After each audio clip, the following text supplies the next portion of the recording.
Hey Chads, That Gaming Author here, and welcome back to another episode of Let's Play Trails in the Sky.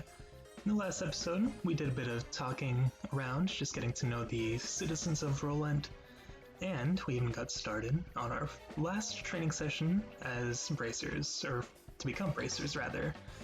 In this episode, we're finally going to get a little taste of how the combat system in this game works, but before then, I said I'd go ahead and refer to a couple of the new menus we've unlocked.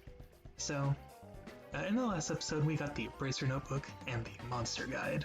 We won't be going over the Monster Guide yet, but if we go ahead and press triangle, or hold down triangle and press left on the D-pad, if the emulator will cooperate that is, as you can see, we have quite a number of tabs here we can look at. So, like Shara was explaining, this book will explain exactly what certain quartz will do, and what kind of spells they'll allow us to do. It'll tell you all the details you pretty much need.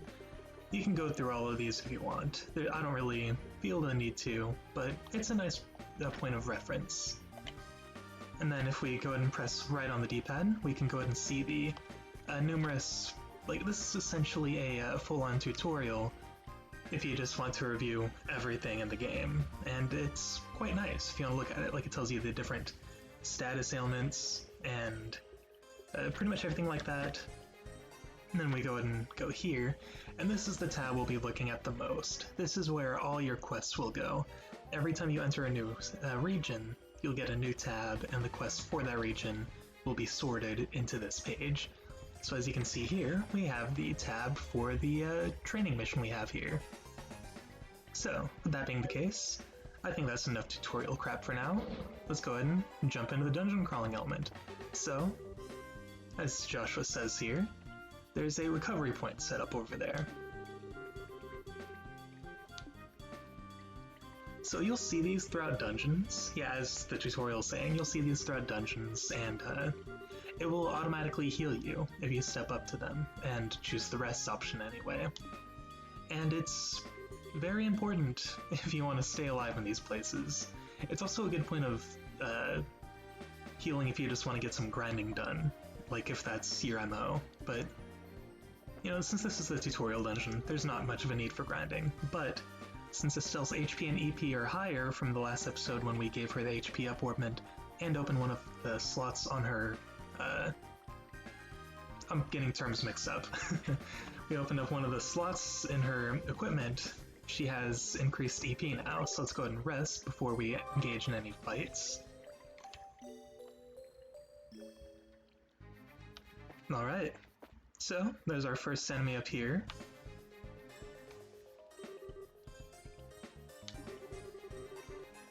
That's more like 10 o'clock for my angle. Okay, so essentially what happens is if monsters attack you from behind, they will get the advantage in battle, but if you attack them from behind, you get the advantage.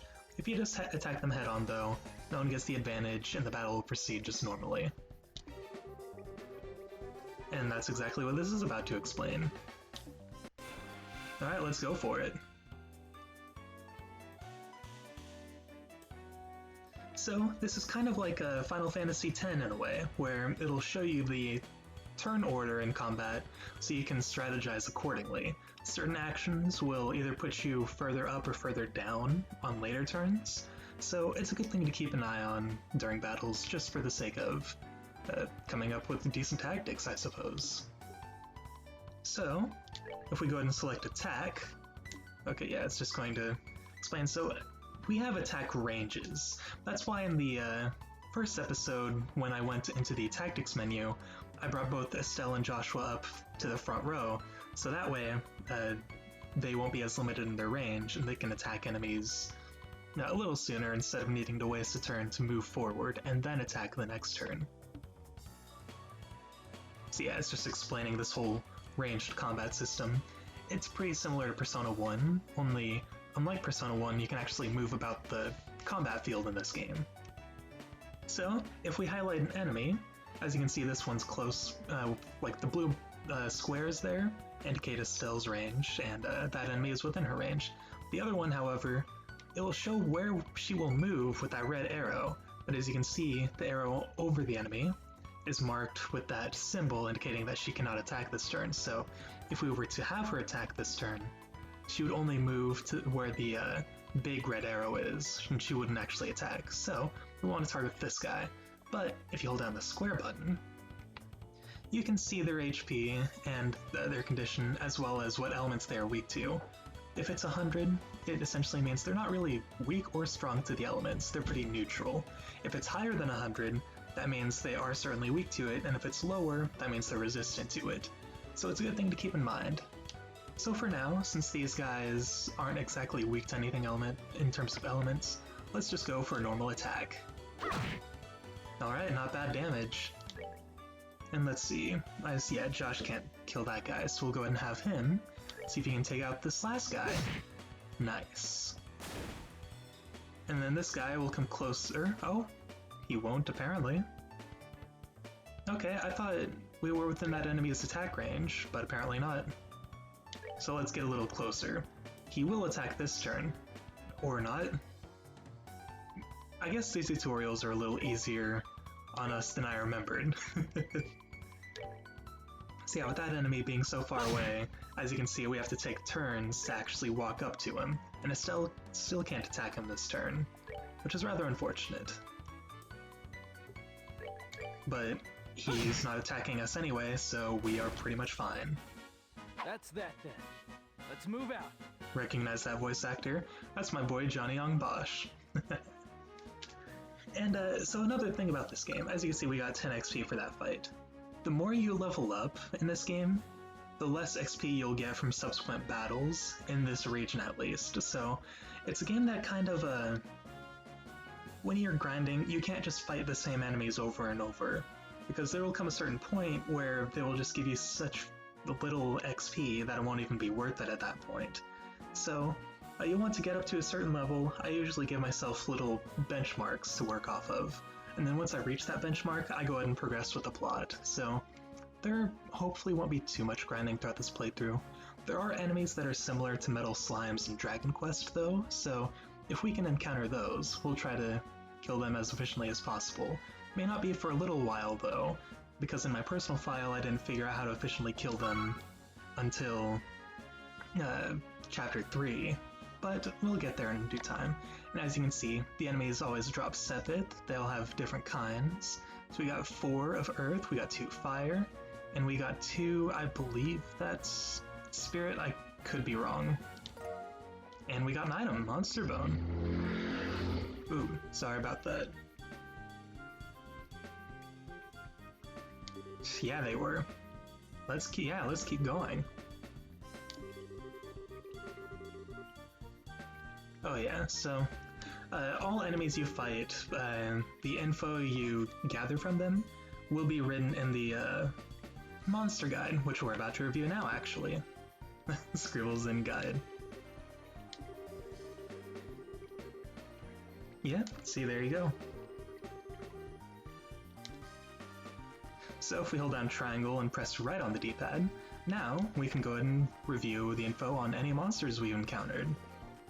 I believe the info increases the more you fight them. I could also be thinking of Trails of Cold Steel and not this game though. But it also shows you what Sepith you can get from them, the amount of HP they have, and where you can find them as well. It even has a little description for reference. So with that, let's keep going. Oh, new enemy type.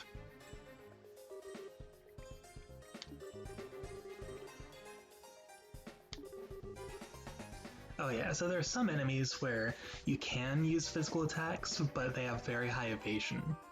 In those fights, you'll want to use arts instead of just regular physical attacks, like Josh was saying, because arts generally don't miss. I could be wrong in saying this, but I feel like they almost never miss.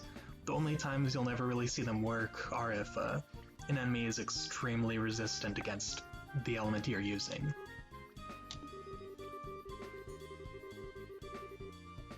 Yeah, and that's another thing about arts. They actually do require some time to cast, which is what I was talking about earlier about the turn order in combat. So when you use certain actions, your next turn may come along either faster or slower than that, and we're about to see that in action now, so I'll stop explaining and we'll just go ahead and jump into this fight once this tutorial's over. Alright, so we got 2 of these guys, and yeah, we already know all this, we can skip that. So, she's got 2 arts, so like I said in the last episode, Tear is a healing ability, whereas Aqua Bleed is an elemental attack, and that's the one we'll be wanting to use now, so we'll go ahead and have her cast this. It takes 10 EP to cast, so let's do that, and as you can see in the turn order, once I do this, she has a little A next to her name. That indicates that she is about to cast an art, and it looks like she won't get her turn until after these 2 enemies go. Now let's see where this puts Joshua. So Clock Up is a buff for him that increases speed, like we established. And this is the attack we'll be using, Soul Blur. So let's go ahead and cast it on the other guy. And let's see how this battle goes.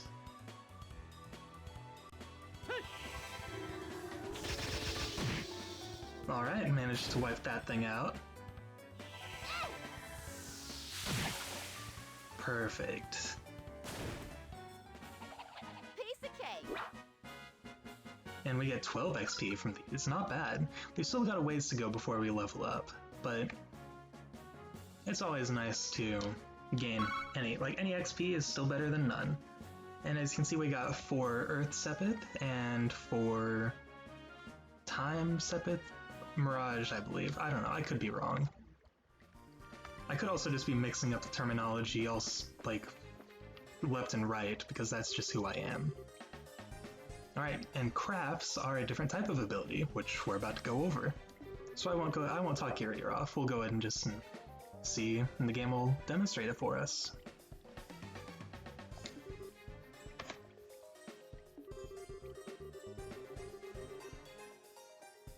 So this is a fun mechanic. If you've ever used RPG Maker, it's very similar to the TP system, where when you attack or damage is dealt to you, the TP bar fills up. And that's pretty much exactly what it is in this game. So as it says, CP is gained by dealing or receiving damage. And unlike arts, the crafts, they're character specific, but they occur immediately. You don't have to wait for like a certain amount of time. So we both have 20 CP, so let's see what we can do.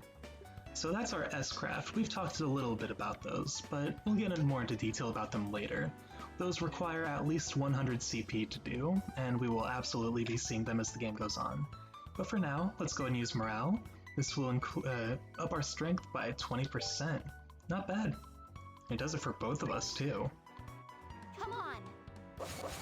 Honestly, I don't actually use this one much, but it would probably be helpful during boss fights. And now for Joshua's craft, he has Dual Strike. This I use a lot. Now, as you can see by the description, it attacks an enemy twice. So, with our strength up, let's go ahead and watch it in action. Or he can just miss. Thanks, Joshua. Freaking, I got hyped and everything, that wasn't cool. Alright, so let's go ahead and proceed as normal. We're going to just go ahead and attack the closest enemy here. And he didn't even need his craft there anyway. At least we got our strength up though, so we can just go ahead and wipe these guys out. Or we can just leave a sliver of health for that guy, but whatever. We got this in the bag. These guys aren't at all that difficult. We're not done yet. Alright, got 10 more XP and more Sepith. Not bad. Alright, and here's our first treasure chest. Now the treasure chests in this game have a special quality, which I will demonstrate momentarily. So first we have a Reviving Balm, which, as the name indicates, revives an ally and restores a certain amount of HP that I'm forgetting off the back of my hand. Okay, 100 HP. We will actually get much better reviving items later on in the game, so I basically never use these, but they are good at the beginning of the game, just in case any of your characters die. So, as you'll notice, the treasure chest is open, but we can still examine it. When we do, I love that about this game. Every single treasure chest you open has a little message just making fun of you for trying to open it again. So, this is a dead end here. It's rusted and appears to be locked, so the only other way we can go is where this enemy is. Oh yeah, what a surprise, huh? I mean, hey, you wanted this though.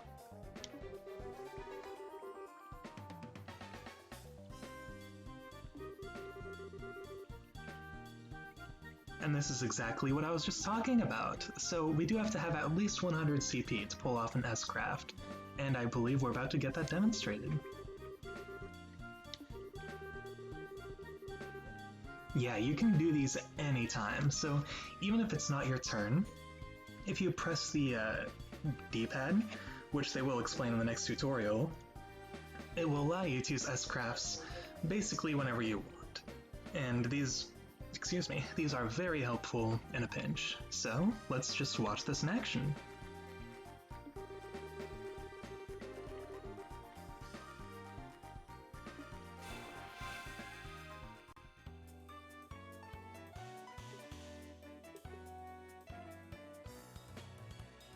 So, as you can see, we're right about to get our CP up, so the moment we attack,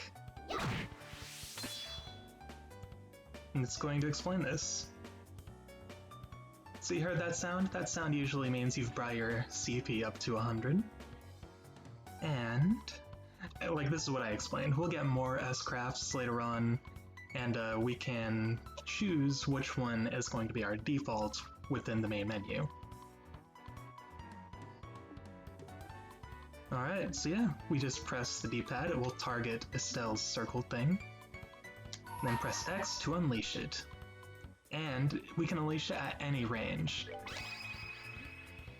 Here I come!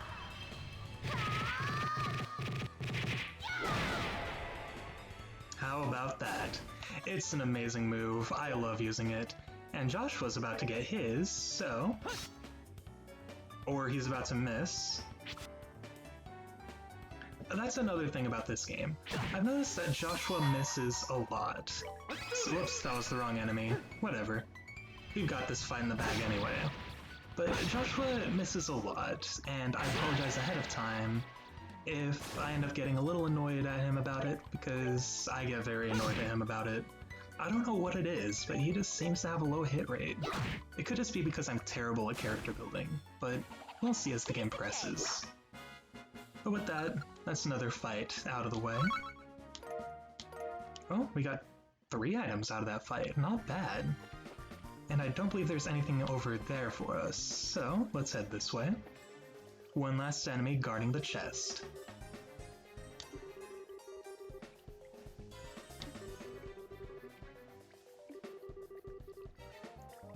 Oh yeah. And that's exactly what I was just talking about.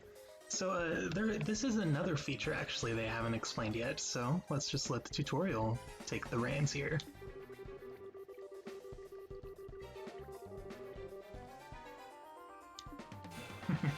So, we'll jump into this fight, and as you can see, there are now little icons on the side.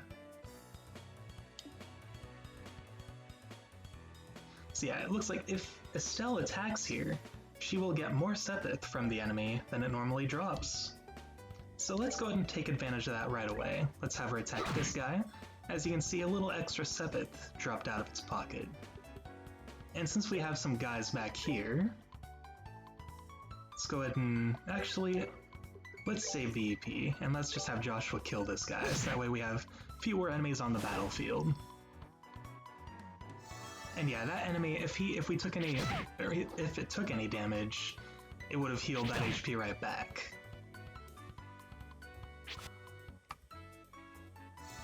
Yeah, Joshua just got his HP back.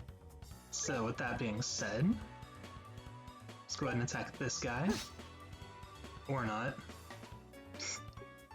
And then Estelle, if we have you cast Aqua Bleed, so yeah, if we were to use a healing ability, it would allow her next turn to come by faster. But, you know, we can deal with this. Let's just have her cast this real quick. We should actually be a little more careful during this fight, because we're taking a lot of damage. And that music kicks in basically when you're about to be screwed over. It's all because Joshua keeps missing. Alright, fine, we'll use a Tear Balm. I mean, it's okay, we'll get better healing items throughout the game, but still, I'm not a big fan of wasting those. Alright, Joshua, I would appreciate it if you don't miss this time. Nice. So now we only have 2 more enemies to worry about.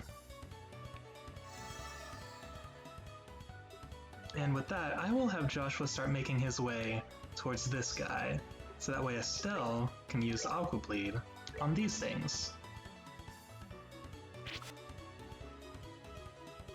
Alright, are we close enough to use Dual Strike on this guy? We are indeed. Let's go ahead and use that real quick, and given that he doesn't miss, we should kill him. There we go. Alright, and Estelle should be able to finish this thing off. There we go. We're good to go. That's another fight in the bag. And we got a good amount of XP out of it too. And a decent amount of Sepith. So that's one thing about this game. Even though it isn't really all about level grinding, it is good to go and grind for Sepith every once in a while, especially if you find yourself running low all the time like me. So, let's open the chest and see what's inside. Oh, 2 small boxes, alright. That is a little weird.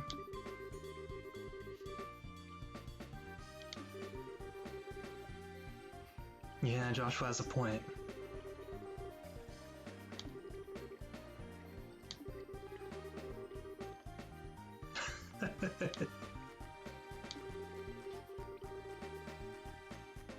Estelle, don't do it.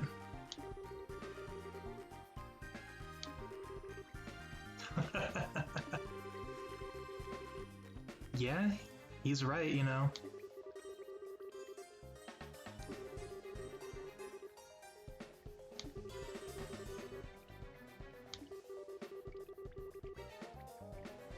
Exactly.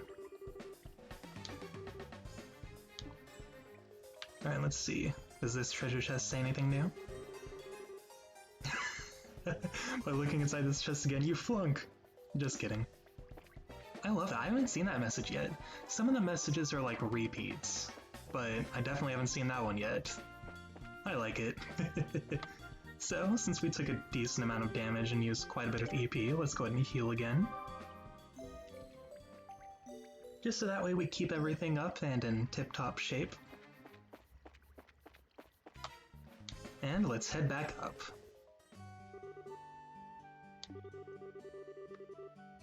Oh, of course. There you go.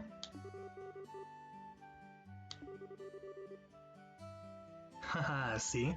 There you go, Estelle. It was indeed.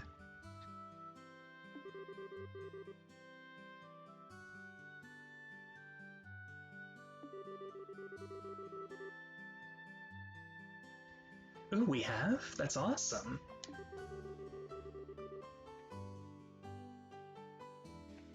I mean, you almost wanted to open the box, though. That would have been a problem.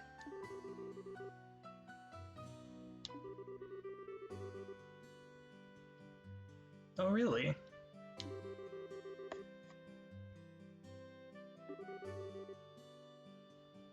Oh, is that so?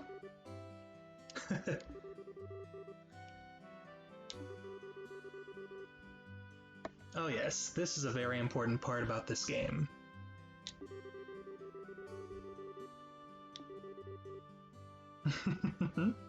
Never. This day will go on and on, just like the year 2020.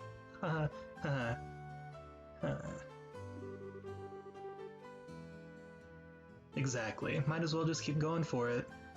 And I mean, you wanted this, so just stick to it.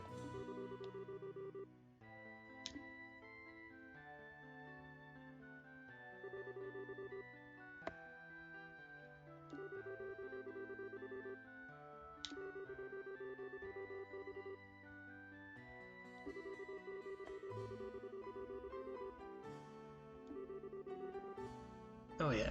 So this essentially becomes second nature the more you play this game.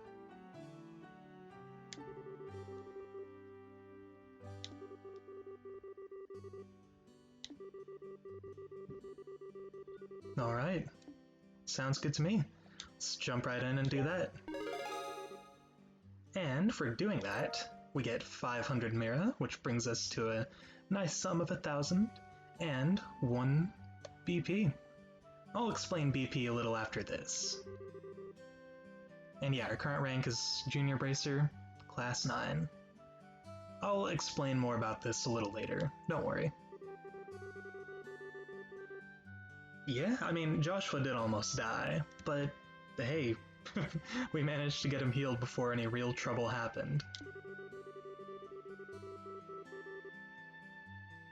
Oh yeah, so actually, since she's explaining this, I'll go ahead and explain this too. Throughout certain jobs, you'll be presented with options, and depending on those options, you'll either get a increase or decrease in the pay you receive, as well as the BP you earn. So that's important to keep in mind.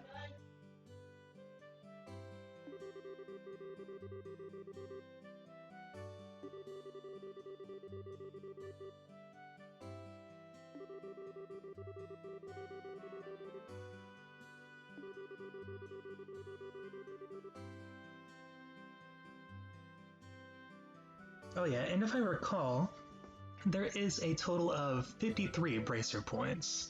So for this playthrough, we will attempt to obtain all of those and make our way to the highest rank.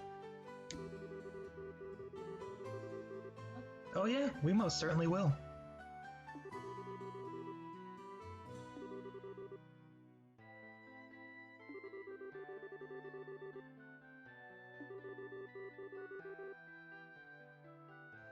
Well, I'm glad she's so cool with it.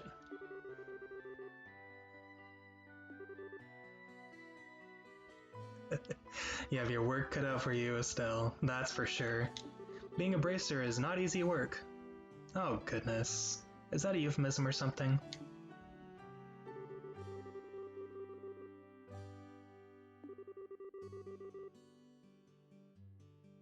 Ooh, is that so? Oh, are those the boxes we found earlier? Yeah.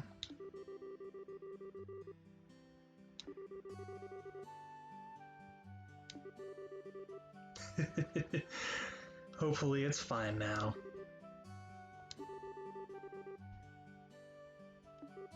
Alright, cool. Finally get to satiate that sweet curiosity. Alright, what's inside? What is inside box? Sweets or treats or socks? Ooh.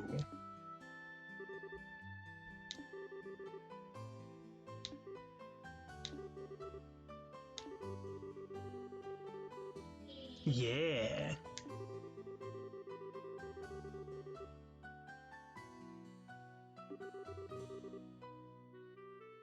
Oh, this is awesome. We did it.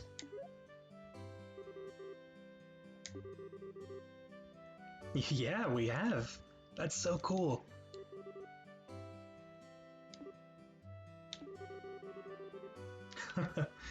I bet. I mean, it probably took a lot of work to get to this point, so it's like high school graduation. It's like you get to a certain point and you're just thinking, wow, I made it all the way here. I have no idea how, but I did it somehow.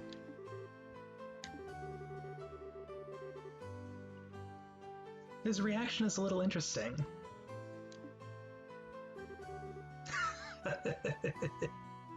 I love that they have to increase the font size for it. It's so perfect.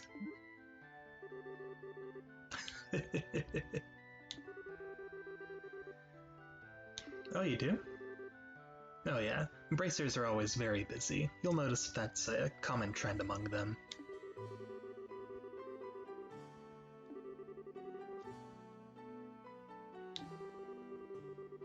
Oh yeah, seriously. I mean, I can only assume she's probably been here mentoring them this whole time.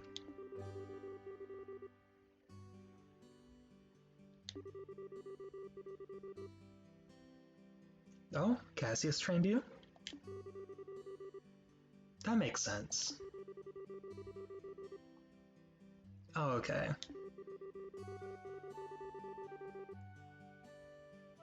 Oh yeah, we absolutely will. Like I said, for this playthrough, I want to get every single Embracer point we can in the game.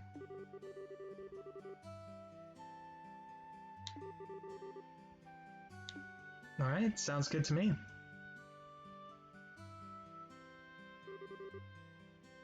Don't get what?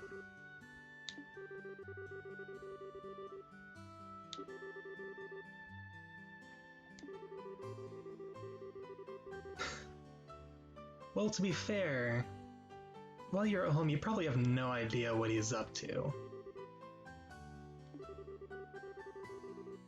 Exactly. I mean, she's his kid, so she probably only sees the father's side instead of his side as a bracer.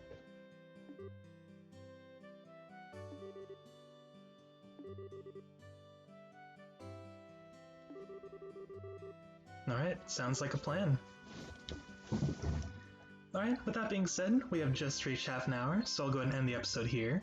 Next time on Let's Play Trails in the Sky, we will probably do a little more wandering around town, just to see if any of the NPCs have anything new to say. We'll make sure to grab a couple items on our way home, and we'll be sure to tell Cassius about what we were up to. Meantime, I hope you have a great day, and I'll see you in the next episode.